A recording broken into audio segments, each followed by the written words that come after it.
merci à notre Dieu. On se lève, que quelqu'un se lève.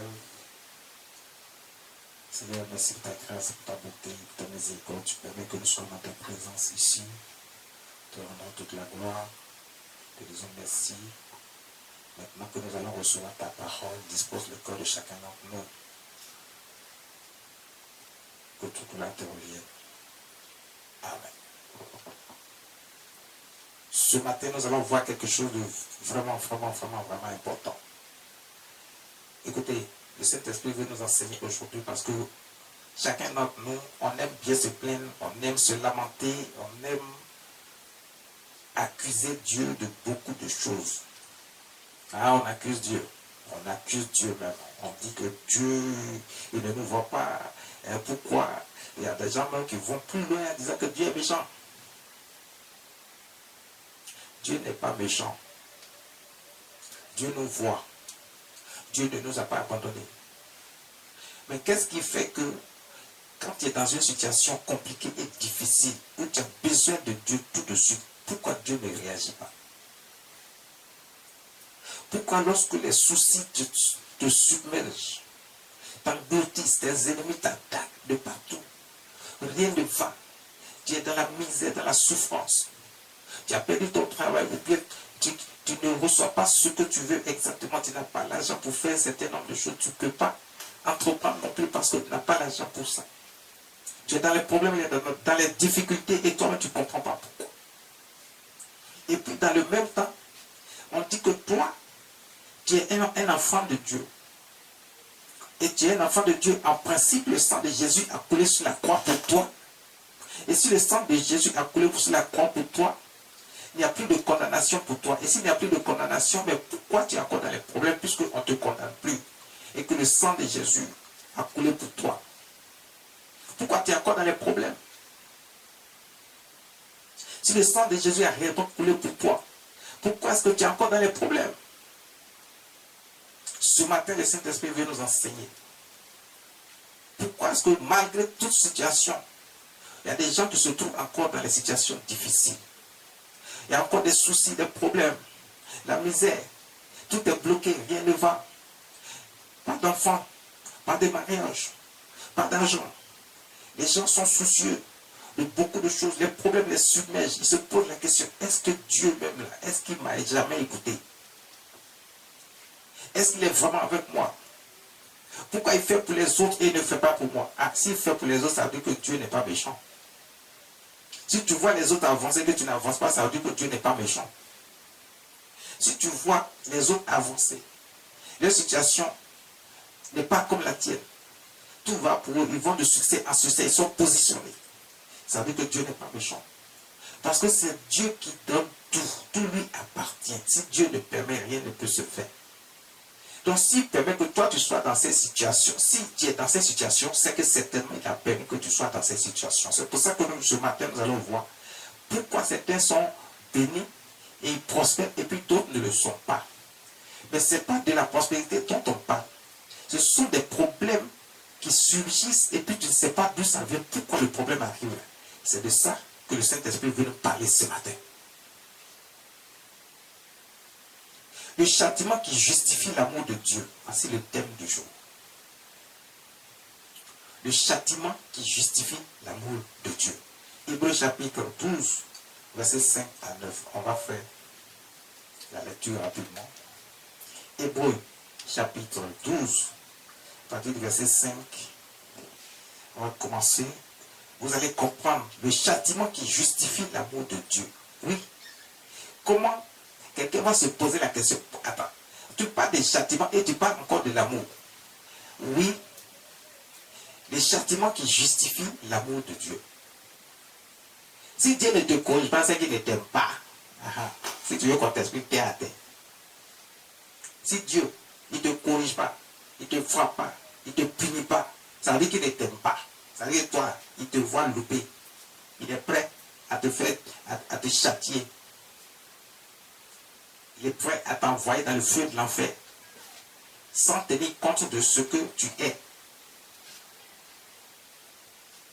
Mais s'il est en train de te corriger, il est en train de te réprimander, il envoie certaines épreuves dans ta vie, ça veut dire que Dieu t'aime. il veut que tu changes. Celui-là veut dire qu'il te reproche quelque chose. Si tu vois beaucoup de problèmes venir dans ta vie, il n'y a pas de solution du tout, alors que tu dis que tu es un enfant de Dieu, et puis tu ne vois aucune solution dans ta vie, alors que tu es enfant de Dieu. D'après toi, tu as la foi, tu as la confiance, tu crois en Dieu et que tu fais ce que Dieu dit. Si tu fais réellement toutes ces choses, écoute, il n'y a pas de raison que Dieu envoie une épreuve dans ta vie. Parce que l'épreuve qu'il va envoyer dans ta vie, ce n'est pas des épreuves pour te pérenniser dans les souffrances, ni dans la misère. Ce sera une épreuve que tu vas passer pour qu'il t'envoie de haut, encore plus haut. Mais pas pour que tu demeures longtemps dans les problèmes. Mais ici, on parle de châtiment. On ne parle pas d'épreuve. On parle de châtiment ici. Parce que très souvent, les gens confondent les deux choses. Dieu est en train de te corriger, il est en train de te punir. Toi, tu penses que c'est une épreuve dans laquelle il est en train de te mettre. Non. Et si on parle de châtiment, ça veut dire qu'il te reproche quelque chose. Dieu te reproche quelque chose. C'est pour ça qu'on parle de châtiment. On parle de châtiment. On parle de correction. On parle de... C'est-à-dire qu'il vient te corriger par rapport à un problème, par rapport à quelque chose qui te reproche. Donc ce matin, on va voir qu'est-ce que Dieu nous reproche au point de nous châtier. Et pourquoi il nous châtie? Est-ce qu'il est nécessaire de nous châtier? Est-ce qu'il ne peut pas juste fermer les yeux dessus parce que l'homme veut dicter sa loi à Dieu. Il veut que Dieu fasse ce que lui veut. Ce que eux veulent, mais il ne veut pas faire ce que Dieu dit. Et ça, ce n'est pas juste. Parce qu'il faut faire ce que Dieu dit, mais pas ce que vous voulez. Hébreux chapitre 12, verset 5 à 9, le verset 5 dit quoi? Et vous avez oublié l'exhortation qui vous est adressée comme à des fils. Vous avez oublié l'exhortation qui vous est adressée comme à des fils. Ça veut dire que vous avez oublié les conseils qui vous ont donnés. Vous avez oublié la parole de Dieu qui vous a été donnée de la part des hommes de Dieu, des serviteurs de Dieu. Vous avez oublié toutes ces choses qu'on vous a enseignées. Vous ne tenez pas compte de tout ce qu'on vous enseigne, ce qui vient de Dieu, qui vient de la parole de Dieu, qui est faite pour vous. Et on vous l'enseigne comme un père a un fils qui est en train de piquer son enfant, qui lui dit, voici la bonne voie à suivre, voici ce qu'il faut faire. Il ne faut pas emprunter telle voie. Si tu fais telle chose, ça va te créer des problèmes. Tu vas t'en tirer des ennuis. Voici la voie qu'il faut suivre pour que tu sois quelqu'un de bien dans la société et que tu arrives à te positionner. Et que tout le monde, quand on te voit, on te respecte. Ne fais pas ceci, ne passe pas ici, ne passe pas là, ne fais pas telle chose. La parole de Dieu nous enseigne la bonne voie à suivre, la conduite à tenir. Ce que nous devons dire, ce que nous devons faire, ce que nous devons penser, tout nous est enseigné par la parole de Dieu. Donc, et vous avez oublié l'exhortation qui vous est donnée. Donc, très souvent, on oublie qu'on a reçu l'enseignement de la parole de Dieu. Il y a des gens qui vont s'asseoir dans l'église, ils n'écoutent même pas l'enseignement qui est donné ce jour par le serviteur de Dieu qui est en face. Ils passent leur temps sur leur téléphone. D'autres passent leur temps à bavarder avec leurs voisins. Il y a des gens qui sont complètement distraits, d'autres sont en train de dormir. Les gens ne s'occupent même pas de ce qui se passe, de ce qui est enseigné, de la parole de Dieu qui est apportée par l'homme de Dieu, le serviteur de Dieu, qui vous apporte de la part de Dieu ce que Dieu veut qu'on fasse. Dieu qui est notre Père, nous sommes ses enfants. Il parle à ses enfants. Le jour du sabbat, lorsqu'on vient célébrer Dieu, en même temps, Dieu nous apporte son enseignement, sa parole, pour que nous sachions comment nous comporter.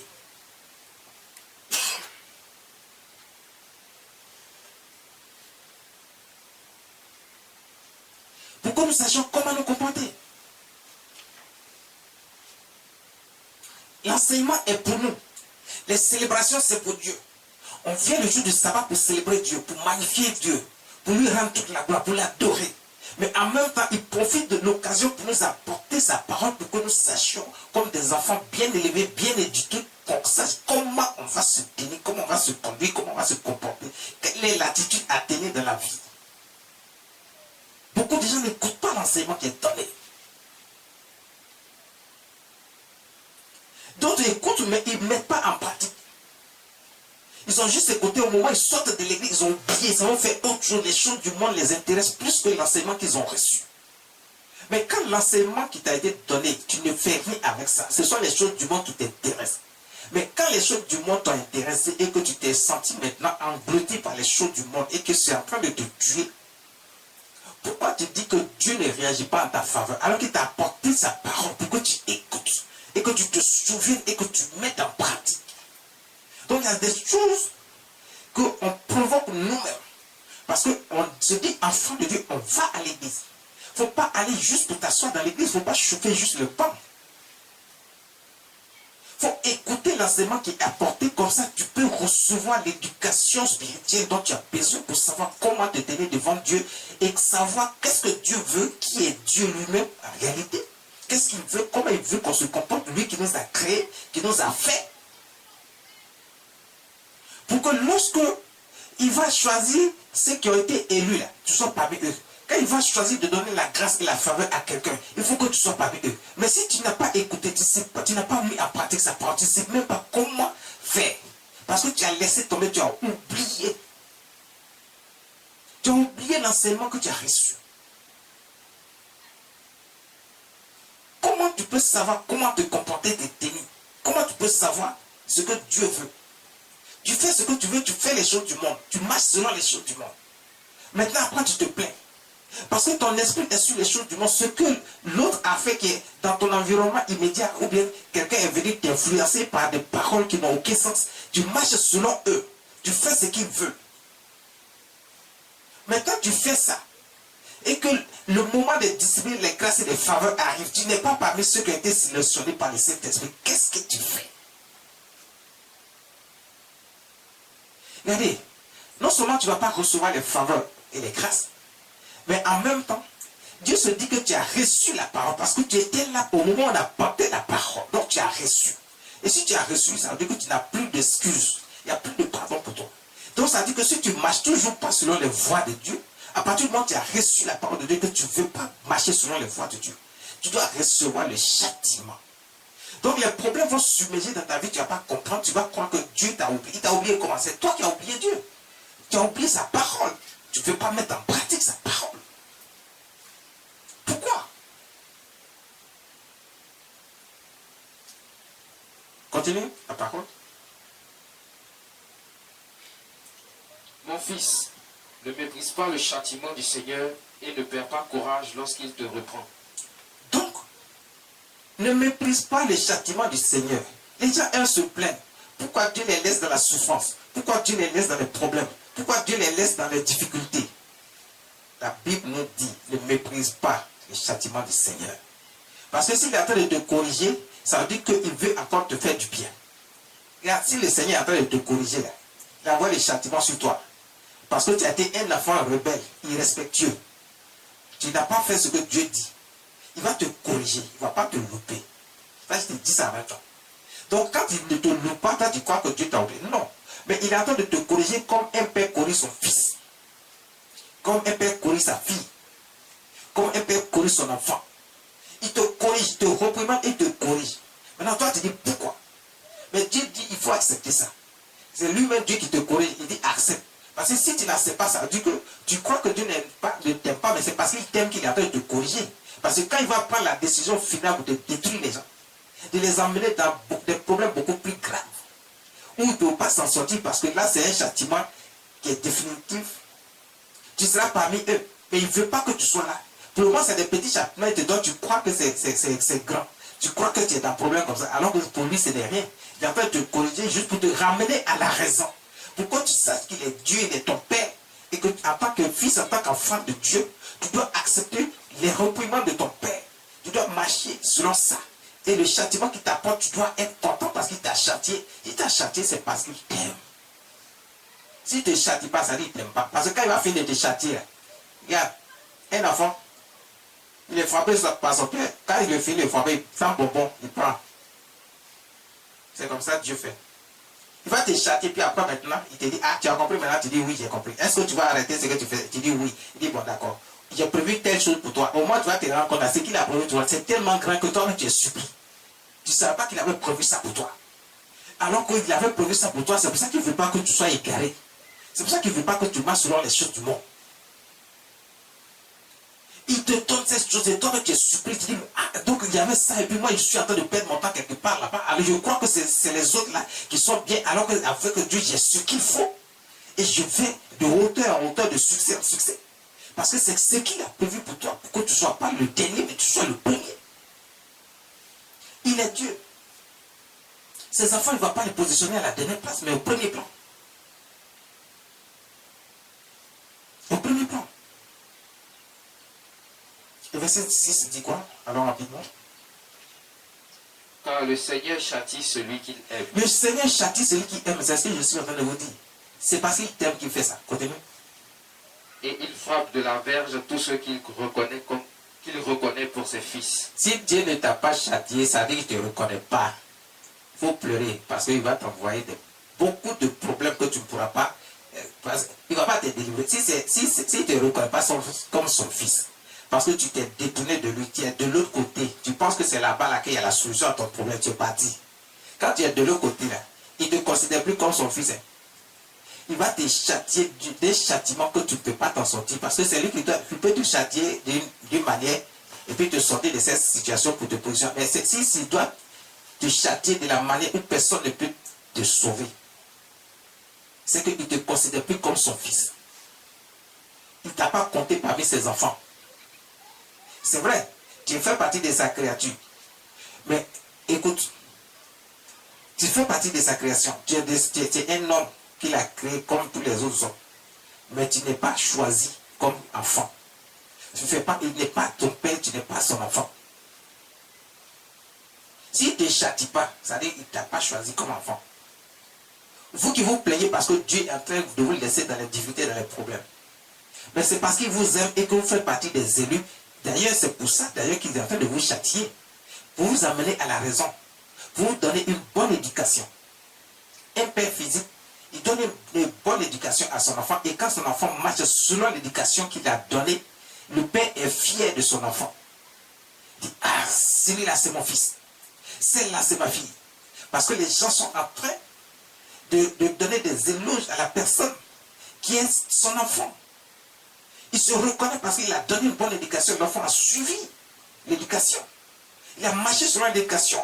Maintenant, il est positionné. Il est content d'avoir cet enfant comme fils. Il est content d'avoir cet enfant comme fille. Il est fier. C'est comme ça que Dieu veut que nous soyons. L'éducation qu'il nous a donnée, c'est-à-dire que la parole de Dieu qu'il enseigne, qu'il nous apporte, il veut qu'on écoute cette parole et qu'on la mette en pratique. Ce n'est pas juste pour écouter.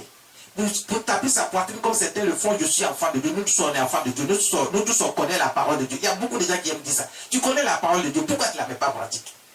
Parce que quand Dieu nous apporte la parole de Dieu, ce n'est pas pour qu'on la garde simplement, mais qu'on la mette en pratique. Si toi tu dis que tu connais Dieu, et que toi aussi tu connais la parole de Dieu, pourquoi tu ne mets pas la parole de Dieu en pratique? C'est ce que Jésus a dit. Il dit, vous dites Seigneur, Seigneur, mais vous ne faites pas ce que j'ai dit. Ce que j'ai dit, ce que Jésus dit, c'est mettre sa parole en pratique.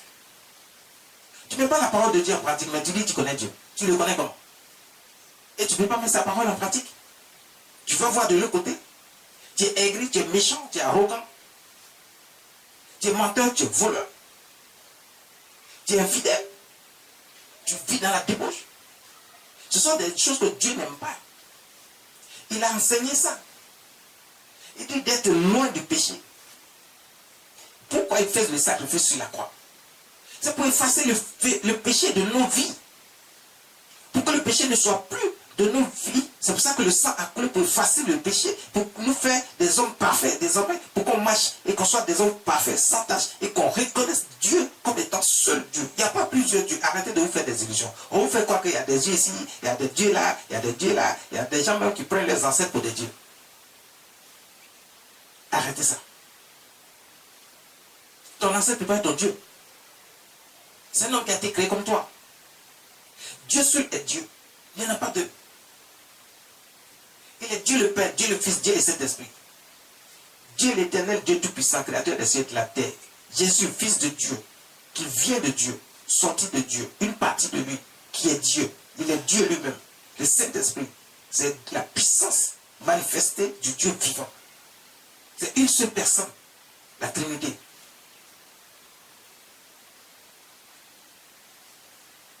Et comme un père, il te donne l'éducation, il t'apporte l'enseignement. Toi, tu reposes l'enseignement. Et puis tu fais ce que tu veux et tu crois que Dieu est avec toi. Là, s'il ne t'a pas châtié, ça veut dire qu'il ne t'a pas compté parmi ses fils. C'est ce que la parole de Dieu nous dit ici. Ce n'est pas nous qui disons. Commence à pleurer parce que longtemps, tu fais les choses et tu crois que tu fais partie des enfants de Dieu. Tu tapes ta poitrine, tu dis, je suis enfant de Dieu. Nous tous là, on est enfants de Dieu. On connaît la parole de Dieu. Non. Il y a des critères. Dieu, il châtie. Donc quand tu as des problèmes, toi-même, tu commences à insulter Dieu. Tu commences à manquer de respect à Dieu. Tu manques de respect à l'homme de Dieu. Tu fais tout ce que... Tu n'es pas dans les voies de Dieu. Le châtiment, tu recevras. Tu as détourné tes yeux, ta face contre Dieu. Tu fais autre chose. Les choses du monde t'intéressent plus que Dieu. Dieu va te châtier comme un bon père. Parce que ce sont les choses du monde que tu fais. Tu ne fais pas ce que Dieu te demande de faire. Tu fais les choses du monde. Tu as offensé Dieu, tu as manqué de respect à Dieu. Tu seras un enfant qui sera châtié. Si Dieu te châtie, il a choisi de te châtier. Et qu'il ne t'a pas détruit tout de suite. Il ne t'a pas mis dans les problèmes difficiles, dans les tribulations. Ça veut dire qu'il te reconnaît encore comme son fils. Mais s'il ne fait pas ça, c'est que tu n'es pas son fils. Ah, s'il n'est pas son fils, c'est que c'est gâté pour toi. C'est gâté. Tu ne pourras pas recevoir le pardon. Il faut que tu te châties pour que tu fasses partie de ses enfants parce qu'il t'aime. C'est parce qu'il t'aime qu'il te châtie, hein? Parce qu'il va te reprendre pour te dire, reviens mon enfant. Tu as choisi la mauvaise voie. Ne marche pas selon la mauvaise voie. Voici la voie qu'il faut suivre. Maintenant, je te donne bonne correction pour que tu t'en souviennes, pour que demain, là, tu ne recommences plus. Mais que tu sois ici, que tu marches selon ce que tu as reçu de Dieu, de la parole de Dieu. L'enseignement que tu as reçu de mes serviteurs. Le verset 7 dit quoi? De supporter le châtiment, vas-y. Supporter le châtiment, c'est comme des fils que Dieu vous traite. Car c'est comme des fils que Dieu vous traite. Parce que quand ils t'apportent le châtiment, ils te traitent comme son fils. Là, tu as été choisi comme son fils. Tu fais partie des élus. Mais si tu ne te châties pas, c'est qu'il ne t'a pas choisi. Là, ce n'est pas bon du tout. C'est ça. C'est que ce n'est pas bon. Donc, c'est comme des fils qu'il vous traite. Hein, continue. Car quel est le fils qu'un père ne châtie pas? Quel est le fils qu'un père ne châtie pas? Les enfants d'aujourd'hui, vous, votre génération, vous ne voulez pas qu'on vous châtie. Vous criez sur vos parents, vous les insultez, vous levez, vous faites combat avec eux. D'autres même frappent leur père et leur mère. Pourquoi? Ça dit que ça ne doit pas se faire. C'est le père là qui doit corriger l'enfant. Et l'enfant doit se soumettre à la chicote, à la correction, à la réprimande, au châtiment que le père lui apporte. Donc tout père, de la même manière, Dieu a créé l'homme, il a fait à son image selon sa ressemblance. Ça dit que l'homme a le comportement de Dieu. Il doit faire comme Dieu. Donc l'homme lui-même physique, il châtie son enfant. Il l'emmène sur un chemin droit. Il le châtie pour que l'enfant retourne à la raison. Les enfants qui sont possédés, c'est-à-dire qui veulent affronter leurs parents. Sinon, un enfant normal, il accepte le châtiment de ses parents. Parce que c'est ce que le père doit faire. Il le châtie pour l'emmener sur la bonne voie. Pour que l'enfant ne soit pas égaré. Mais vous, lorsque vous recevez le châtiment de Dieu, vous pensez que Dieu vous a oublié, vous a abandonné. Il ne vous a pas abandonné. C'est parce que Dieu vous reproche quelque chose. Il dit que vous avez fait quelque chose qui n'est pas bien. Il est en train de vous châtier pour vous mettre sur le droit chemin. Donc si jusque-là, il ne t'a pas encore donné de l'argent, ou il t'a pas encore donné ton mariage, ton enfantement, c'est parce qu'il y a quelque chose qui te reproche. Et si tu ne fais pas attention, il va te châtier. Parce que si tu demeures dans ses voies, il va commencer à te réprimander. Si tu as vraiment choisi comme son enfant, il va commencer à te châtier. Et si tu te châties, il faut te dire merci parce qu'au moins il te reconnaît encore comme son enfant. Donc il va t'apporter les châtiments pour te mettre sur le droit chemin. Et quand tu es sur le droit chemin maintenant, ce que tu attends de lui, là, il va te donner. Parce qu'il a vu que tu es un enfant qui est respectueux. Tu as accepté le châtiment. Tu ne l'as pas réprimandé. Tu n'es pas monté sur tes grands chevaux pour venir l'affronter. Pour le réprimander lui-même en tant que père. Tu n'es pas en train de l'insulter, mais tu as accepté les châtiments. Quand tu fais ça, il est avec toi. Il va maintenant te positionner. Ce que tu attends de lui va te donner maintenant parce qu'il sait que tu es un enfant respectueux, qui a accepté la réprimande, qui a accepté le châtiment. Il va te positionner maintenant et te donner ce dont ton cœur désire. Ce que ton cœur désire. Il va te donner. Parce qu'il voit que tu es un enfant respectueux. Tu as accepté qu'il te châtie. Il ne châtie pas pour toujours, il châtie juste pour un moment. Pour que tu retrouves la raison. Et pour que simplement tu retrouves la raison. Pas pour que tu penses que tu dois l'affronter en tant qu'enfant. Non. Si tu affrontes ton père physique, c'est que tu affrontes aussi Dieu. Et si tu le fais, là, le châtiment va se transformer en autre chose. Ce n'est pas un simple châtiment qui viendra avec toi. Le verset 8 dit quoi? Mais si vous êtes exempt du châtiment auquel tous ont part, vous êtes donc des enfants illégitimes et non des fils. Si vous êtes exempt du châtiment auquel tous ont part, tout le monde a droit à un châtiment. C'est comme ça que je viens de vous donner l'exemple. Un père physique, il châtie tous ses enfants qui ne sont pas sur le droit chemin. Dieu châtie tous ceux qui ne sont pas sur le droit chemin. Donc si tu vois qu'il y a des problèmes qui t'arrivent, tu ne comprends pas, et puis ça dure, les problèmes demeurent. Tu fais tout. Tu t'arrêtes, tu dis, mais tu es en train de prier Dieu, tout ça. Donc tu es en train de prier Dieu, mais il ne t'écoute pas, il ne fait rien. Il te laisse dans les problèmes pour que les problèmes te submergent. C'est un châtiment qu'il a de te donner comme ça parce qu'il te reproche quelque chose. Il voit que tu n'as pas été un enfant respectueux. Tu n'as pas été un enfant qui écoute sa parole et qui met en pratique. Tu as fait ce que tu veux. Tu as vécu selon les choses du monde. Il te regarde et puis il te laisse dans les problèmes. Le châtiment vient sur toi. Maintenant, si toi tu penses que Dieu ne doit pas te châtier, Dieu ne doit pas t'apporter des châtiments, ne doit pas te corriger, ne doit pas te mettre sur le droit chemin, et que toi tu crois que c'est toi qui peux dicter ta loi à Dieu, il n'a qu'à faire ce que toi tu veux, ça veut dire qu'il ne te reconnaît pas comme son enfant. Ça veut dire que tu ne fais pas partie de ses fils, il ne doit pas te châtier. Là. Si tu penses que toi tu n'as pas droit au châtiment, ça veut dire que tu as accepté que tu es un enfant illégitime. Un enfant illégitime, c'est un enfant qu'on ne reconnaît pas. Mais si tu acceptes le châtiment de Dieu, ça veut dire que tu acceptes que Dieu il t'a reconnu comme son enfant, comme son fils, comme sa fille. Mais si tu refuses le châtiment, comme beaucoup aiment le faire maintenant, c'est eux qui veulent donner des leçons à leur père. Ça veut dire que tu es un enfant légitime. Tu n'es pas un vrai fils. Donc le père, il a le droit de ne pas te reconnaître comme son fils. Parce que tu n'acceptes pas le châtiment. Donc Dieu dit, si tu n'acceptes pas le châtiment, tu n'es pas son fils. C'est ce que la parole de Dieu nous enseigne ici. Vous voyez que vous êtes dans l'erreur beaucoup trop longtemps. Et c'est vous qui vous tapez la poitrine. Pourquoi vous êtes dans les problèmes? Mais c'est parce que votre Père vous reproche quelque chose. Dieu, votre Père, vous reproche quelque chose. Jésus, votre Père, vous reproche quelque chose. Le Saint-Esprit vous reproche quelque chose. C'est pour ça que vous êtes dans les problèmes. C'est pour ça que le châtiment est sur vous. C'est pour ça que vous avez tous ces... Donc, acceptez ce châtiment et purifiez-vous. Demandez pardon. Repentez-vous. Venez à notre Seigneur Jésus-Christ. Et faites. Acceptez que Dieu vous ait châtié, parce que si vous acceptez d'être son fils, il peut donc vous pardonner. Il peut donc vous pardonner. Et maintenant, vous positionnez là où il doit vous positionner en réalité. En haut et non en bas. Mais vous ne voulez même pas vous confesser. Vous ne voulez pas vous repentir. Vous ne voulez pas la purification.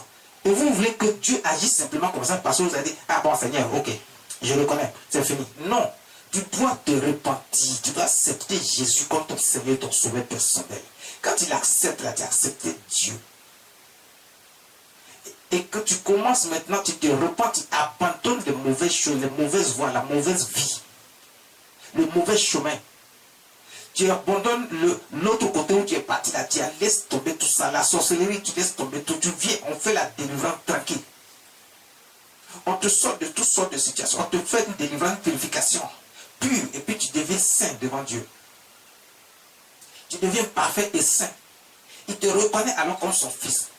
Mais tu as accepté que Dieu est Dieu là. Tu marches maintenant selon l'enseignement que tu as reçu, selon la parole de Dieu, selon les instructions que les serviteurs de Dieu vous donnent. Sinon, tu seras un enfant illégitime, c'est-à-dire un enfant que Dieu ne reconnaît pas. Toi, tu te dis que tu es enfant de Dieu, tu chantes, tu as les gros mots dans la bouche. Il y a d'autres mecs qui les chantent, tout ça. Mais il ne te reconnaît pas. Parce qu'il te reproche quelque chose. Qui a dit que parce que le sang a coulé sur la croix à Golgotha, donc Dieu ne nous reproche plus rien. C'est pas vrai. C'est parce que le sang même a coulé là qu'il faut faire attention. Et désormais, si tu es saint, le sang a effacé tes péchés. Tu veux accepter que le péché est mort sur la croix. Quand le péché est mort sur la croix, ça veut dire quoi? C'est-à-dire toi aussi là, tu es mort sur la croix avec Jésus. Donc ton ancien toi qui était mauvais là est mort. Tu as eu une nouvelle personne maintenant, puisque Jésus est ressuscité, et il est ressuscité avec nous. Pour que par la foi, nous croyons qu'il est Dieu, et qu'en lui maintenant nous sommes saints. Nous croyons que le Dieu est le créateur vivant des cieux et de la terre, de tout ce qui existe, pour que désormais on sache accepter sa parole et qu'on la mette en pratique. La mettre en pratique là, c'est le problème de chacun d'entre nous. Pourquoi on fait ça? Pourquoi? Il faut mettre la parole de Dieu en pratique. Et c'est à cela que Dieu va te reconnaître comme son fils. C'est à cela que le sang de Jésus parle en ta faveur. C'est à cela que tu n'es plus condamné. Parce que tu marches maintenant selon les voies de Dieu. C'est-à-dire que tu domines sur le péché, maintenant tu domines sur le mal. Tu ne peux plus être dans le péché, tu ne peux plus être dans le mal. C'est comme ça que Dieu, il t'accepte comme son fils. Et le châtiment ne viendra plus sur toi. Mais malgré cela, si tu retournes encore en arrière, tu es en train de te condamner parce que maintenant tu as accepté Dieu, tu connais la parole, tu dois simplement la mettre en pratique. Tu ne dois pas toujours retourner dans le péché. Si tu retournes dans le péché, c'est comme si tu es en train d'offenser Dieu. Tu mets Dieu au défi parce que tu retournes encore en arrière et dans le péché.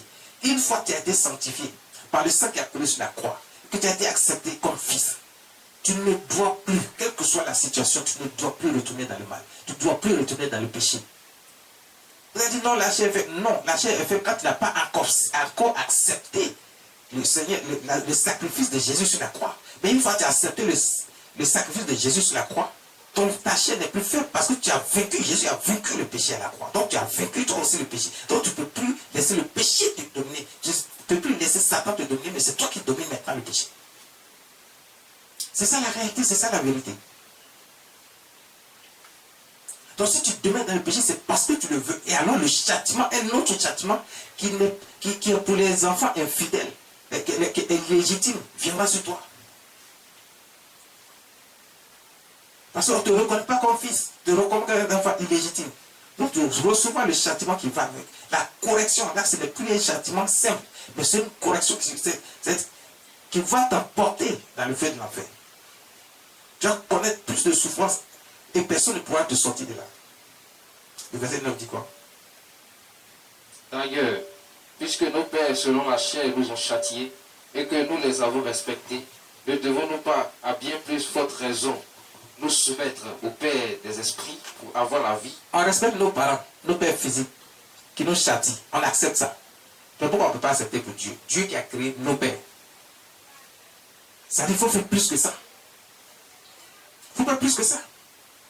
Vas-y. Le Père des esprits. Il faut faire plus que ça. C'est lui Dieu. Il faut le faire pour avoir la vie. Et la vie, là, c'est un package, c'est un ensemble de tout. Il faut recevoir ça pour avoir la vie. La vie. Pour que tu aies la paix. Pour que tu aies la prospérité. Pour que tu aies le mariage. Pour que tu aies l'enfantement, toi, stérile. Pour que tu enfantes. Pour que Dieu soit là pour toi. La vie, c'est lorsque Dieu t'a donné toutes ces choses et il t'a sélectionné comme étant fils. Et que désormais, quand il va venir, tu seras parmi les élus. Et tu vis d'abord une vie heureuse sur la terre parce qu'il t'a choisi. Donc fais-le. Respecte Dieu. Accepte le châtiment que Dieu te donne pour te remettre sur le droit chemin. Et maintenant, mets sa parole en pratique. Verset 10. Nos pères nous châtiaient pour peu de jours, comme ils le trouvaient bon.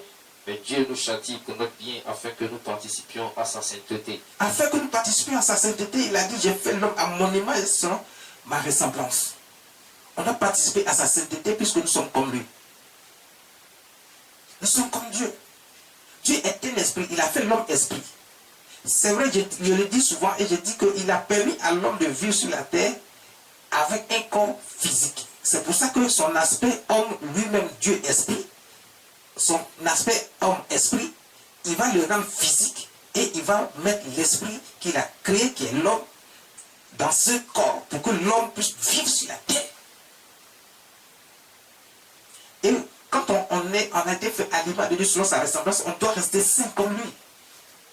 Donc on ne doit pas faire les choses que nous on veut, on doit faire ce que Dieu veut que nous fassions, qui glorifie son nom et qui fait qu'il nous aime et qu'il nous choisit comme des fils, afin de nous faire part des richesses de son royaume et que nous soyons héritiers avec notre Seigneur Jésus-Christ. Verset 16.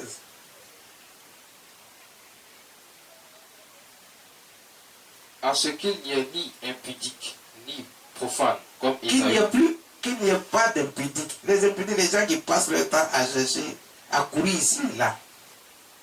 Ils pensent que au lieu de chercher, Dieu va leur donner leur femme ou bien leur mari. Ils couchent avec tout le monde. Les hommes couchent avec toutes les femmes qui trouvent sur le chemin. Les femmes couchent avec tous les hommes. Et puis ils pensent que c'est juste. Les gens sont dans l'impudicité. Dieu n'aime pas tout ça. Si tu fais tout ça, Dieu te reproche quelque chose déjà. Il n'y a pas que ça. Il y a beaucoup de choses. Mais à chaque fois, Dieu cite un peu dans sa parole. Pour que vous sachiez qu'il y a beaucoup de choses que Dieu vous reproche. Que vous trouvez normal penser que c'est juste. On veut dire rester saint. Vous ne voulez pas rester saint. Attendez le mariage, vous ne voulez pas. Il y a des gens qui sont dans le mariage et puis qui sont infidèles. Commettent adultère. Ils font des choses qui ne glorifient pas le nom de Dieu. Dieu est saint, soyez saint. C'est ce qu'il dit ici. À ce qu'il n'est ni impudique, ni profane comme Ésaü, pour qui pour un mets vendit son droit d'aînesse. Nourriture, manger. Il est toujours dit. À cause de nourriture, voici quelqu'un qui a vendu son droit d'aînesse. Dieu savait ça avant que Ésaü ne vienne au monde. Il est jumeau avec son frère Jacob. Mais Jacob va acheter le droit d'aînesse de Ésaü. Pourquoi? À cause de la nourriture. Pourtant, lui-même là, c'est un grand chasseur. Il envoie des gibiers, des viandes de brousse. Il sait préparer, hein, il sait faire la cuisine. Mais au lieu d'aller faire la cuisine pour manger, c'est ce que son frère a fait. Il veut coûte que coûte manger des lentilles. À cause de ça, il a vendu son droit d'aînesse. Voici quelqu'un qui n'est pas réfléchi. Il est sans intelligence. Il est insensé. Et il y a des gens comme ça. Pour quelque chose de rien du tout, ils vont vendre leur corps. Ils vont vendre leur âme. Il y a des gens qui vont vendre leur âme au diable. Rien que pour obtenir, d'après eux, ils vont obtenir enfants, ils vont obtenir de l'argent. Surtout, c'est pour les richesses que les gens vendent leur âme au diable. Non! Il ne faut pas vendre ton âme au diable comme Ésaü l'a fait. Ésaü a vendu son droit d'aînesse. Il a perdu la raison. Il faut rester avec Dieu. Et ce que Dieu, le plan que Dieu a fait pour toi, Dieu va faire ce qu'il a prévu pour toi, selon le plan qu'il a prévu. Dieu prédestine chacun d'entre nous. Mais il voit déjà le comportement, puisqu'il nous a fait à son image selon sa ressemblance. On a d'abord notre propre comportement qui n'a rien à voir avec ce que Dieu a prévu pour nous. Et souvent les gens agissent selon ce qu'eux ils veulent, mais ils n'agissent pas selon ce que Dieu veut. Quand tu parles de Dieu à certaines personnes, ils pensent qu'ils se sont créés eux-mêmes. Ils sont assis, ils ne vont pas à l'église, ils ne vont pas écouter la parole de Dieu. Ils font ce qu'ils veulent. Toute la journée, ils sont en train de raconter n'importe quoi. Ils pensent que c'est ça la vie. Maintenant, quand ils sont dans des problèmes, ils cherchent la solution auprès des autres hommes. Ces autres hommes, ils ont été créés comme toi. C'est Dieu qui peut te donner la solution à ton problème. Et tu refuses Dieu, tu es assis chez toi. Dieu dit que chacun participe au sabbat. Ça veut dire qu'il parte au moins accepter d'écouter au moins la parole de Dieu et de la mettre en pratique, de vivre selon Dieu. Dieu qui a créé ce monde. Tu ne peux pas vivre comme toi tu veux. Après, quand tu es dans les problèmes, tu cherches maintenant où se trouve Dieu. Ce n'est pas quand tu es dans les problèmes que tu vas chercher Dieu. Quand tu es dans la difficulté, tu cours après quelqu'un qui, lui, il aime Dieu, il croit en Dieu, Dieu lui a donné un peu, tu vas vers lui pour recevoir. Pourquoi? Toi aussi, il faut accepter Dieu, Dieu va donner ta part. Chacun de nous, quand tu es reconnu comme fils, ta part se trouve avec Dieu. Ta part se trouve avec Dieu. Ne fais pas comme Ésaü. Il a vendu son âme au diable. Il a vendu son droit d'aînesse. Et toi, il ne faut pas vendre ton âme au diable. Il ne faut pas accepter de l'argent, de coucher à des gens pour de l'argent. Il ne faut pas accepter de faire ça. Il ne faut pas accepter de vivre dans la débauche comme si tu n'as pas un Dieu, le Dieu vivant, créateur des cieux et de la terre, qui a tout pour toi. Et tu crois que c'est avec les hommes que tu peux avoir. Il faut quitter dans ces choses-là. Vis selon Dieu. Dieu va te donner tout ce que tu veux. Il va chasser le sorcier devant toi. Il va détruire le sorcier devant toi. Il va détruire les mystiques devant toi. Il va te montrer qu'il est Dieu, qu'il n'y a personne qui peut se comparer à lui. Il est la puissance des puissances. Il est le Dieu tout-puissant, au-dessus de toute puissance. C'est lui Dieu, il décide de faire ce qu'il veut. Donc là où tu es parti, tu crois que c'est là-bas que tu peux trouver la solution, tu es allé vendre ton âme. Dieu dit, tu l'as vendu ses cadeaux, parce que tu vas recevoir le même châtiment que l'autre va recevoir, parce qu'il est de l'autre côté. Toi aussi tu vas recevoir. Fais le bon choix. Fortifiez-vous, verset 12. Allons-y rapidement. Fortifiez donc vos mains languissantes et vos genoux affaiblis. Suivez avec vos pieds des voies droites, afin que ce qui est boiteux excusez-moi, suivez, le verset 13, suivez avec vos pieds des voies droites, afin que ce qui est boiteux ne dévie pas, pardon. Afin que ce qui est boiteux ne dévie pas, mais plutôt se raffermisse. Afin que ce qui est boiteux ne dévie pas, mais se raffermisse. Donc, suivez avec vos pieds des voies droites. Faites ce qui est bon et juste, c'est ce que Dieu dit. Est-ce que cette partie le dit? Faites ce qui est bon et juste. Évitez ce qui est mal. Ne vous faites pas des amis qui n'ont aucun sens. C'est-à-dire qui vous entraînent dans le mal, dans la débauche, qui vous entraînent à vous éloigner de Dieu, des voies de Dieu, qui vous amènent à vivre la vie du monde, et puis vous acceptez ça, et on s'est dit qu'ils arrivent à vous convaincre avec ça. Vous marchez avec eux. Dieu dit, évitez ça, mais vous ayez un comportement qui est digne de Dieu, qui est digne d'un enfant qui a été choisi, qui est un fils. Marchez et pratiquez les voies de Dieu, alors vous serez reconnus comme des fils. Donc Dieu choisit des voies droites. C'est ce qu'il attend de dire. Et c'est comme ça que Dieu va vous bénir. C'est comme ça que Dieu va vous bénir. Verset 14, il dit, cherchez la paix avec tous. Créez une situation de paix autour de vous, tant que cela dépend de vous. Ce n'est pas que les problèmes ne viennent pas de vous, que quelqu'un ne vous reproche rien, mais que créez la paix. Créez une sorte d'harmonie autour de vous, avec l'amour que Dieu a donné dans votre cœur. Partagez quand vous obtenez, c'est comme ça que Dieu va vous donner davantage. Tant que vous allez partager ce que Dieu vous donne, Dieu va vous donner encore plus, et encore plus, et encore plus, et il va vous positionner au plus haut niveau pour que vous puissiez continuer à partager ce qu'il vous donne. Créez un sentiment d'amour et de paix autour de vous. Créez la paix. Cherchez la paix avec tous. Et la satisfaction, la sanctification. Soyez toujours purs, saints. Marchez selon les voies de Dieu. Pratiquez ce que la parole de Dieu vous enseigne, afin d'être saints devant Dieu. Donc soyez dans la sanctification, sans laquelle personne ne verra le Seigneur. Si tu n'es pas sanctifié, tu ne verras pas le Seigneur. Donc si tu veux le pardon, que le sang de notre Seigneur Jésus parle en ta faveur, le sacrifice de l'alliance, le sacrifice du sang, l'alliance de sang qui a été fait sur la croix, si tu veux que ça parle en ta faveur, et que ça te sanctifie, ça efface tes péchés, tu dois vivre dans la sanctification. Tu ne dois pas faire ce qui est mal aux yeux de Dieu.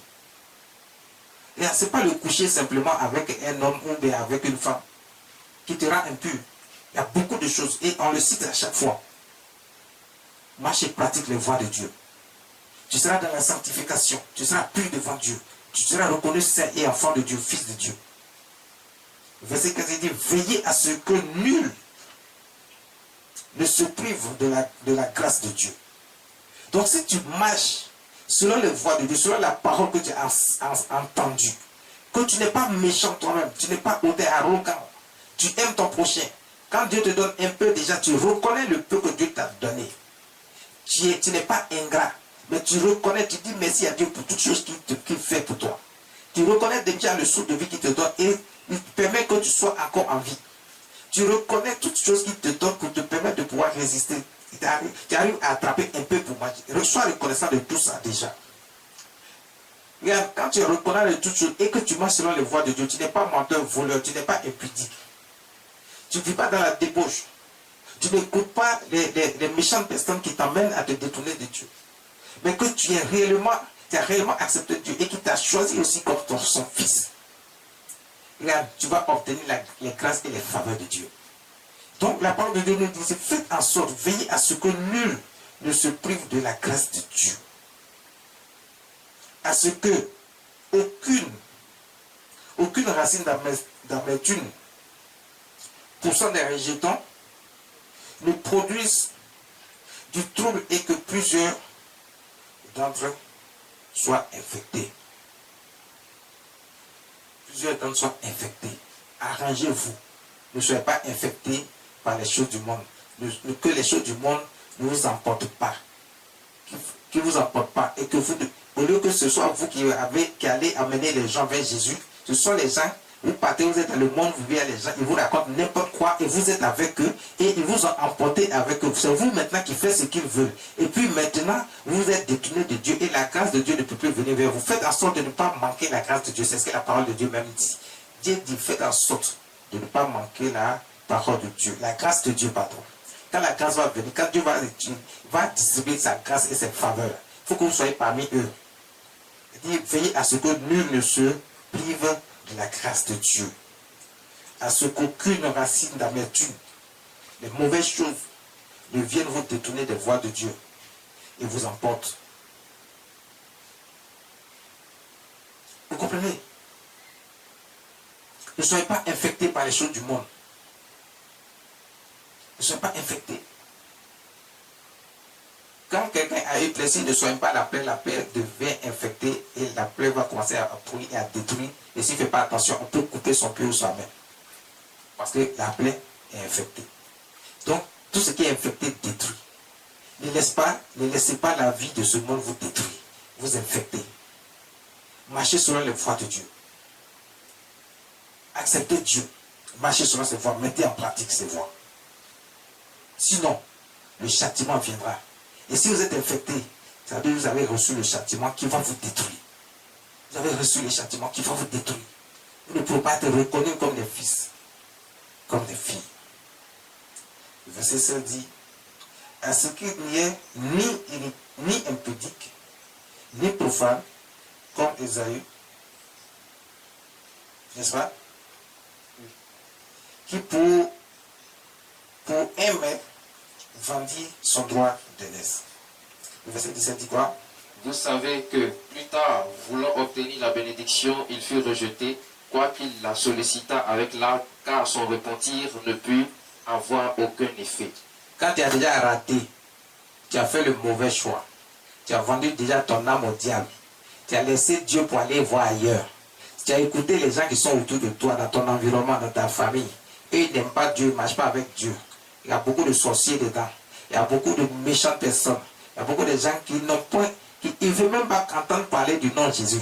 Il y a des gens qui pensent que c'est eux qui ont créé Dieu, ils veulent dire à Dieu ce que Dieu doit faire, mais ils ne veulent pas faire ce que Dieu dit.